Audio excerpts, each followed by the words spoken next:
Hello, this is Beyond the Headlines show, and I'm your host, Petros Haile at Tempo Africa TV. Today, we have a special guest from Somaliland, Zaki Isaac, from Somaliland American Council Advocacy Group. He's also a host at Somaliland USA program at Tempo Africa TV, a co-host.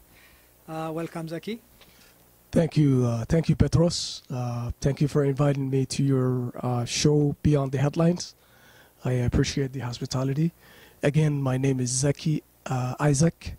I am a Somaliland activist. I am with Somaliland American Council, which is an advocacy group, like you mentioned. I'm also a co-host here on our Somaliland USA program on Tempo Africa TV. Thank you, Zaki. Today we're going to discuss the history of Somaliland. We talked about it about a few days ago, and I decided to have this show because it's so familiar. Your history is pretty much the same like the Eritrean history during the Second World War and afterwards. So one of us will learn something from each other, right? Absolutely, Okay. absolutely. I'm looking forward to. All right. You know, I'll just go directly to the question, Zaki. Can you tell us briefly how the three regions' status were during colonialism? I'm referring to the formation of South Central Somalia, Puntland, and Somaliland. A brief background. Thank you, Petros. That's a very good question. To go back before 1960, when Somaliland and Somalia both gained their independence. First of all, there was no Puntland. Puntland was, and it still is, a state in Somalia. It's a state in Somalia, and it was formed in 1998 after the collapse of the central government in 1991. Okay. There was, however, Somalia and Somaliland, two different regions colonized by two different foreign countries. Somaliland was colonized by the British from 1884 to 1960. June 26, 1960 Okay. was their independence. That's when Somaliland got their independence. From the British? From the British. Somalia, however, or southern Somalia, was occupied by the Italians for about the same period, from the late 1800s to 1960. In July 1st, 1960, was their independence date. Okay. 4 days later, when Somaliland got their independence. In the two states, Somaliland and Somalia, voluntarily formed the union. Specifically, Somaliland wanted to join with Somalia to form the greater Somaliland, which is, the greater Somali regions, which is 5 regions, as you may already know. Somalia and Somaliland were one. Yeah. I'll come to that question. Okay. Yeah, because that would be my second question. But if you can clarify something for our viewers, there's clan system in Somalia, and of course it's a homogeneous community, but clan means clan plays a major role. And down the line in our discussion, we're going to keep bringing back to the clan issue. So, tell us, you're from Somaliland. What is a dominant clan in Somaliland, the southern part, and the Somaliland, the Puntland? Let's assume that Puntland in our discussion will include Puntland and the Italian Somaliland. So what are the dominant clans within those three groups? Thank you for asking me. It's also an interesting question. The dominant tribe in Somaliland region is the SAC clan. SAC clan, okay. But there are other clans living in Somaliland, including Darot and Gadabursi, okay. and also Madiban and Isa. So in South Somalia or Somalia, the dominant tribe is Hawiye clan, and second to that, the Darot comes in, and there are other tribes such as the Rahanwain in Baidabo area, Okay, okay. and so on. Perfect. Yeah, that is the Italian Somaliland. That's the Italian Somaliland. Yep, Italian Somalia has those three major clans. The Hawiyas, the Darod, and the Rahanwain. The Mirahawan. Yep, Okay. and then there are other minority, small tribes. Okay. Yep. Okay. Now, colony in transition. In the 1940s, the British controlled the Italian Somaliland, which you were about to answer it earlier, and many political parties flourished at this era, at this time. Would you say this was the era the Greater Somalia concept developed, as commonly called Somaliland? I hope I'm pronouncing it right. Somaliland. Yes, you are. Yes, Somaliland. Yes. Somaliland. Yep. And how was this concept of Greater Somalia entertained in Somaliland in particular?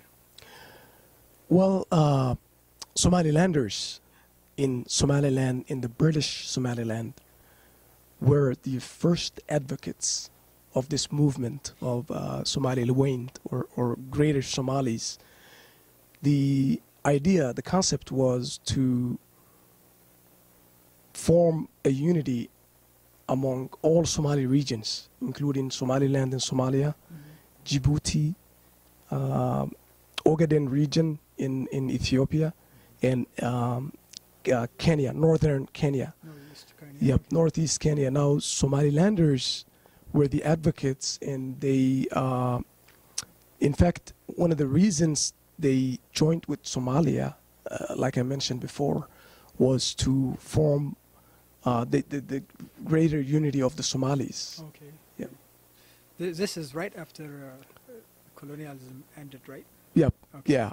The unity happened in 1980 or 1960, I should say, but Somalilanders were advocating for the greater Somalis region unity before the 60s, Okay. in the 30s, in the 40s, and all the way through the 50s and 60s. The Somalilanders. Somalilanders were the first advocates of this unity of the greater Somalis. In southern Somalia, they may had the same feelings, but the region that initiated the movement was Somaliland, in fact. And Somaliland actually was the first Somali state that gained its independence from a colonial country. Okay. And that's where the first flag was waved in Somaliland, in Hargeisa. In Hargeisa. Yeah. Okay. It's just you answered half of the question, but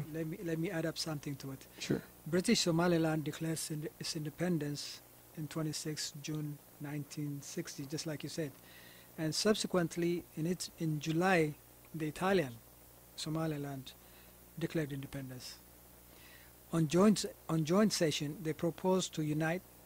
What was the basis for the unity proposal, and why has it failed? That's a good question. Thank you for asking that. Yes, the two states got their independence in the same year, 4 days apart. Somaliland got their independence in 26th of June.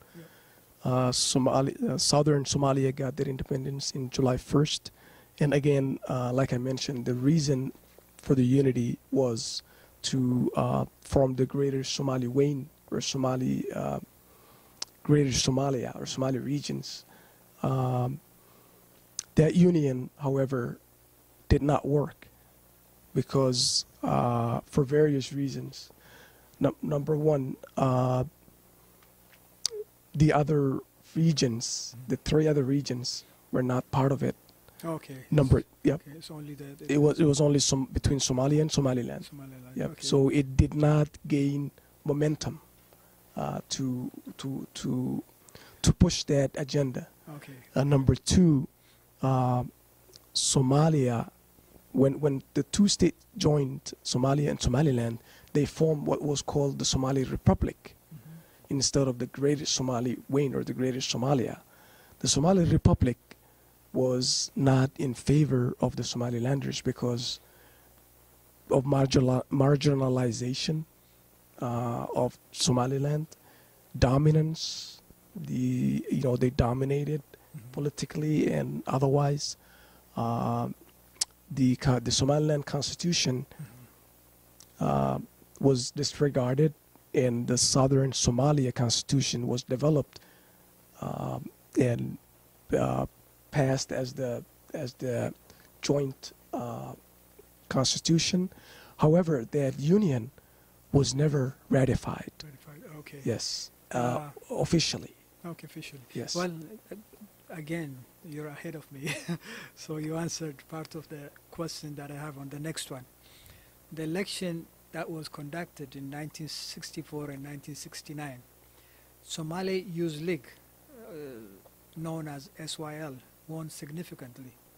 Yet Somalilanders were not comfortable with the allocation of power.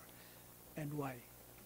Yes, you answered it that the Somalia and Somalilanders' distribution of power was not fair and equal, but this element, SYL, did they play a significant role in bringing the Somalilanders and Somalia together, or the Somali Republic together, or it did not help?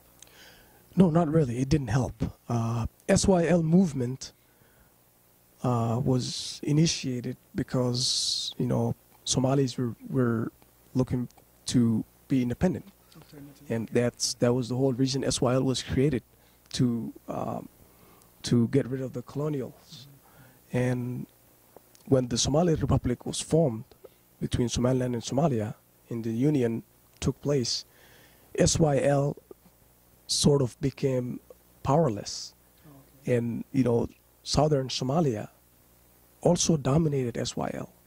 So there was no, even though they won the elections, but there was no equal distribution of power between the 2 states. So SYL had no significance in Somaliland. Okay. Yeah, there was a referendum that Somalia did in 1961 of the Constitution. Somalilanders did not participate. Oh, okay. Yeah, they boycotted. We boycotted because it was not fair. So now to go back to your question, SYL were not significant in Somaliland. Okay. Okay. In 64. In 64, they were not significant. Okay. No, because like I said, Somalilanders were not interested. Yeah. The reason I raised that question is they won by high percentage during the election. So I was assuming that they may play some positive role with the Somalilanders, but it did not. I guess some of the key ministerial positions were taken by the former Italian Somaliland or Somali Republic. All, actually, I would say all. When I'm talking about dominance, I'm talking about a ratio of 80 to 20, or 90 to 10. So all the ministerial positions, all the government positions, including the president and the vice president, or the president and the prime minister, were all taken by the Southern Somalia. So that's why Somalilanders were angry and did not participate or did not have involvement in elections and otherwise. And one more point I wanna mention. There was a coup attempt by Somaliland armed forces in 1961. Okay. they tried to reclaim or re-liberate Somaliland from Somalia just a year after the Union. Oh, the 1961. 1961, there was a coup attempt that was failed By the Somali Republic. by Somalilanders to take over their region, but it failed. Oh, okay. Yeah. Okay. So that's how angry the Somalilanders were right from the beginning. So there was no involvement in So that unity did not last, not even a year and a half. no, people were discontent. Discontent Yeah, of the- Somalilanders especially were discontent yeah. because of the marginalization and dominance of power. What do you think brought this idea of dominating another group? I mean, prior to the Italians being kicked out and the British left the city, it was not that much of unified Somalia. But you brought the concept a year and a half later, you discard that concept.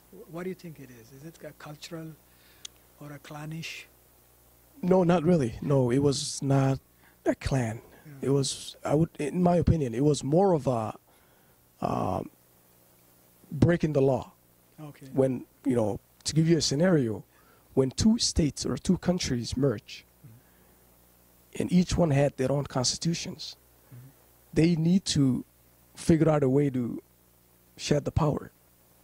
So power sharing was not made equally. Equally, okay. So that ignited the entire discontentment. Okay. Yes. Well, all right. The next question is, how would you describe the Ethio-Somali War, reclaiming Ogaden? As a result of the war, what happened inside Somalia in general and Somaliland in particular? That's a good question. I want to educate our viewers about the history behind the Ogaden region. The British, who occupied Somaliland region, gave away that area to Ethiopia in the 50s, 55 to be exact, I think.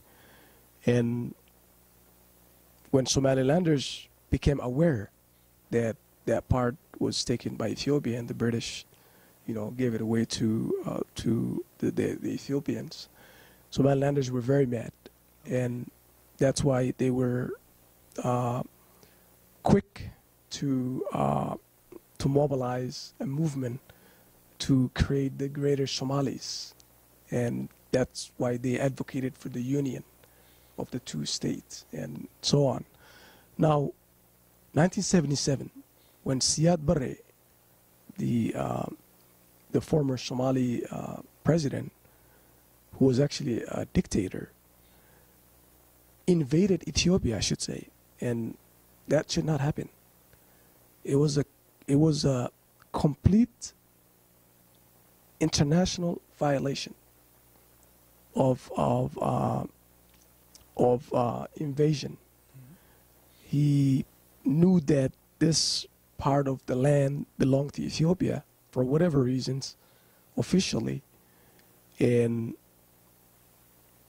just because Somalis live on the other side of that border didn't mean or didn't justify to capture that region.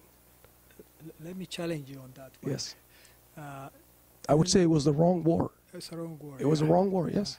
It is a wrong That's why the entire world Yeah. were against them.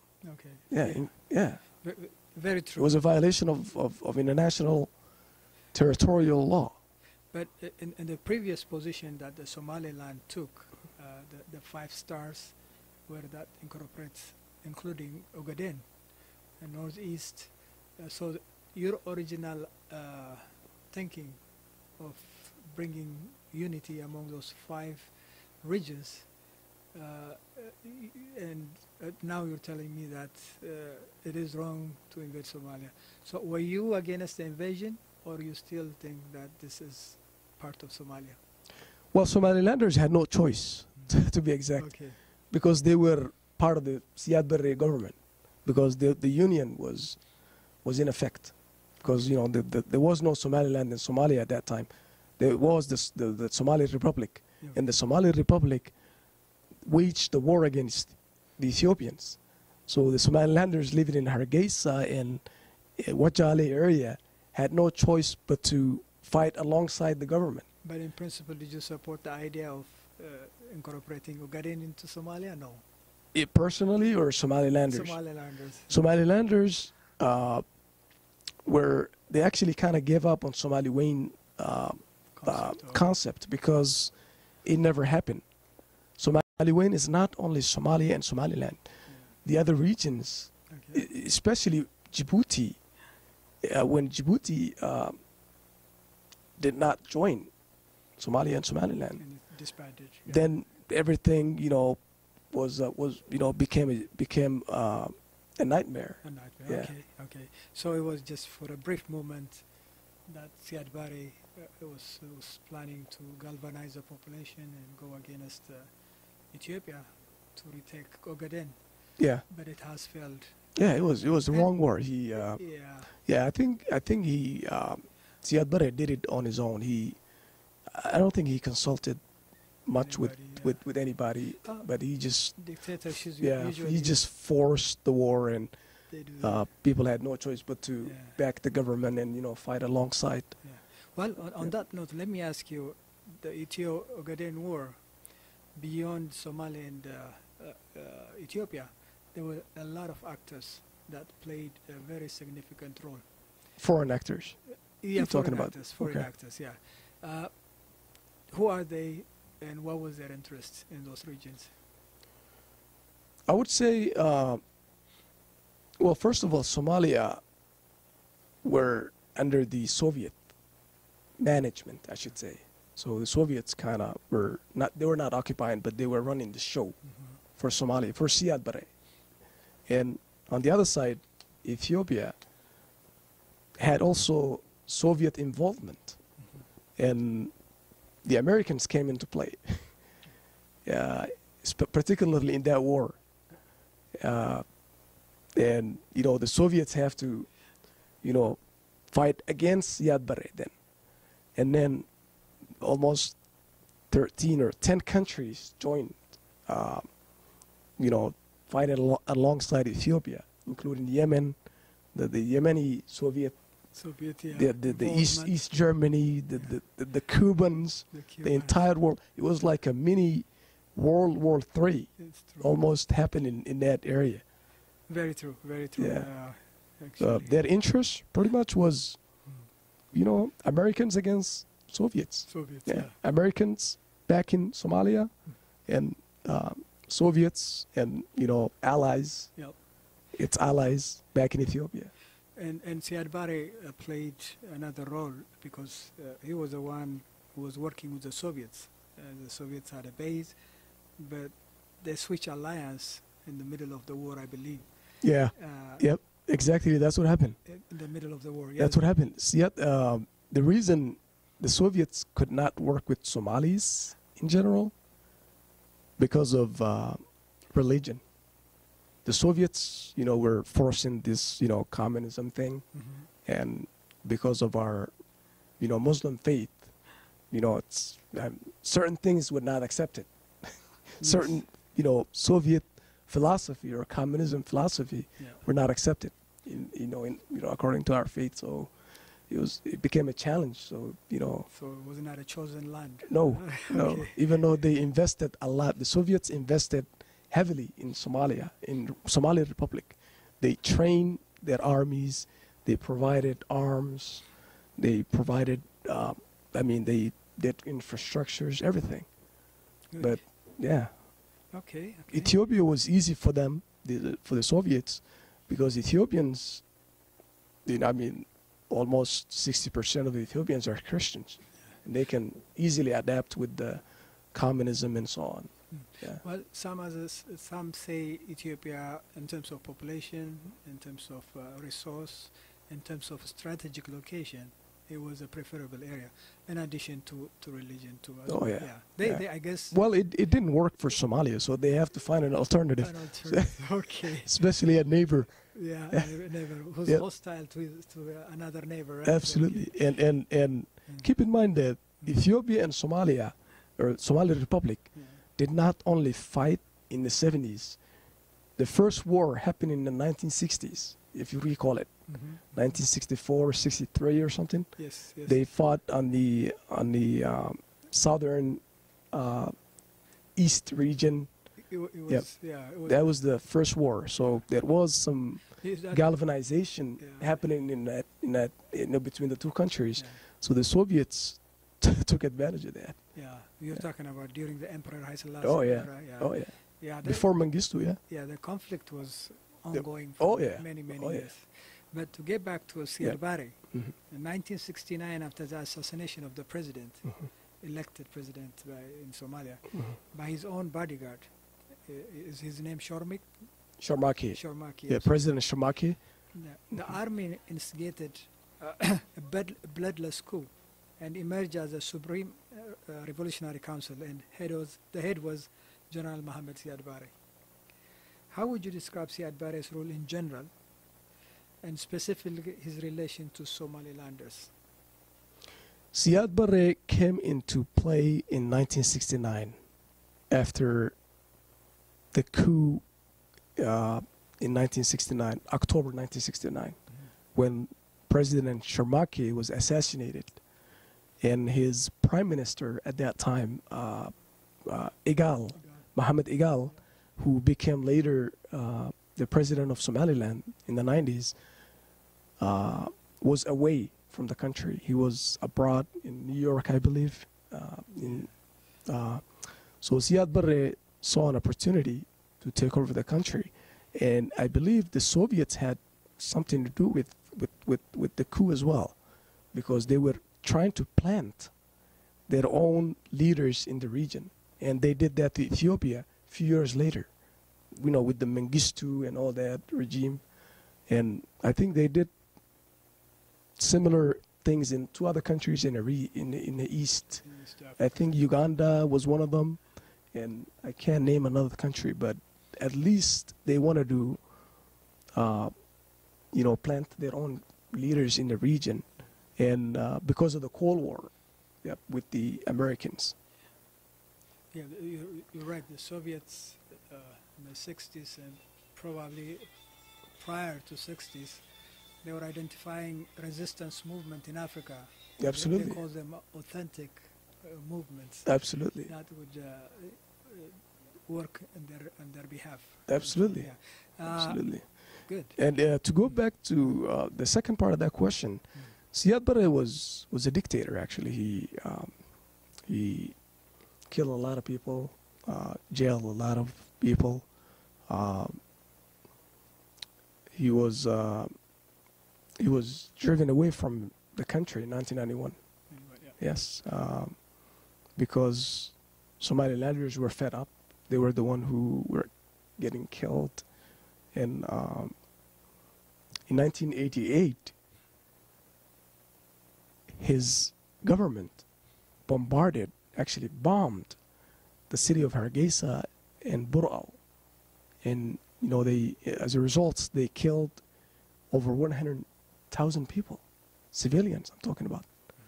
And the SNM, Somali National Movement of Somaliland, armed forces or rebels, as you may call it, fought against the Siad Barre regime in the 80s, 1988 through 1991, until they captured the entire country in 1991. So Siad Barre was not a good president at all. He and I like to mention this too. Recently, we heard in the news in America that Paul Manafort, the President Trump's campaign manager,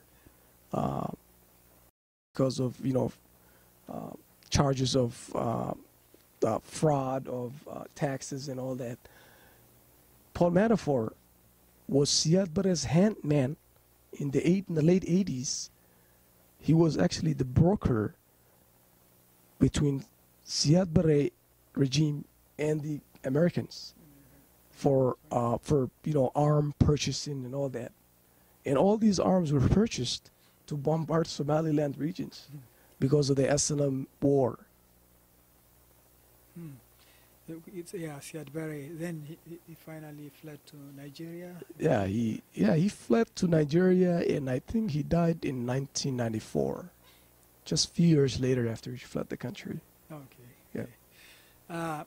Somalia collapsed as a state since 1991. After 14 attempts, failed to form a coalition government. Finally, they were able to form federal transitional government.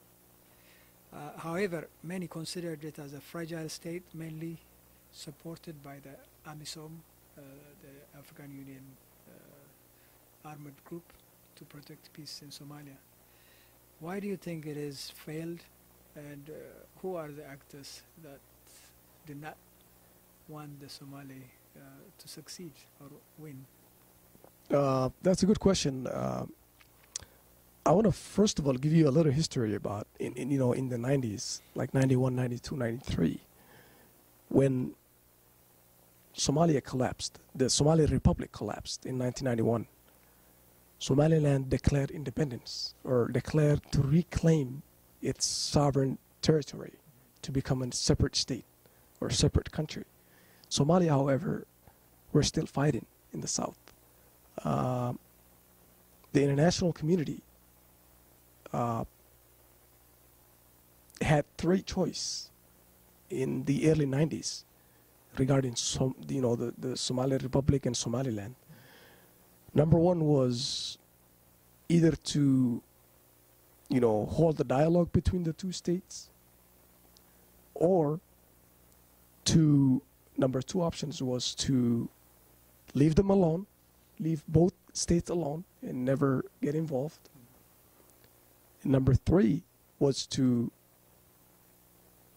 hold the dialogue again and separate the two countries and recognize Somaliland. So they had these three choices.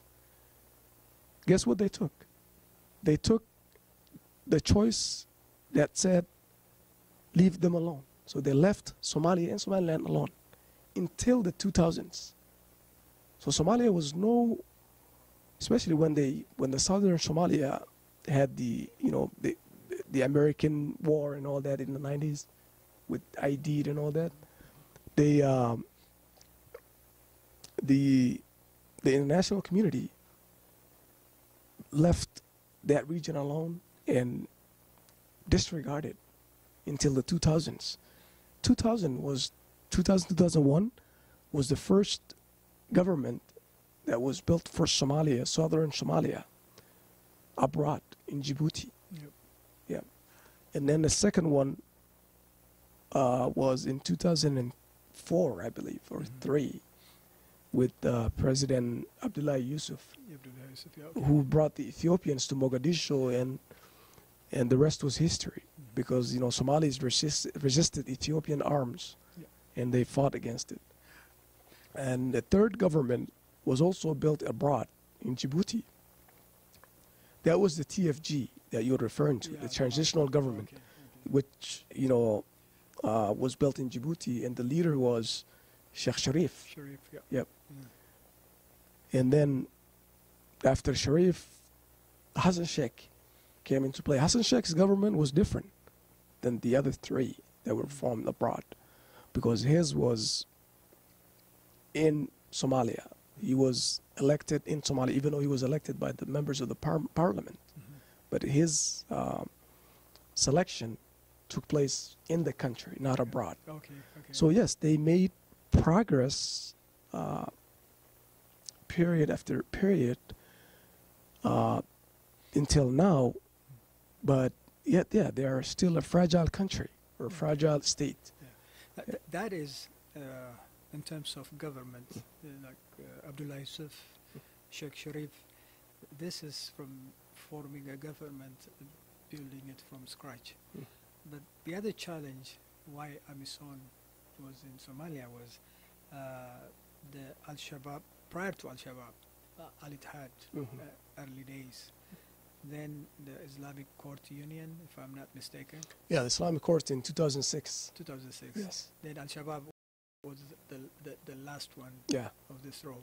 Yeah. And that is one of the reasons that Somalia got the name failed state. Can you mention a little bit about why this trend came into Somalia? Is it, in one hand, there's a clan dispute, conflict. On the other one, there's a religious extremist in that region. And for some strange reason, that doesn't seem to affect Somaliland. It affected the rest of them. Why is that?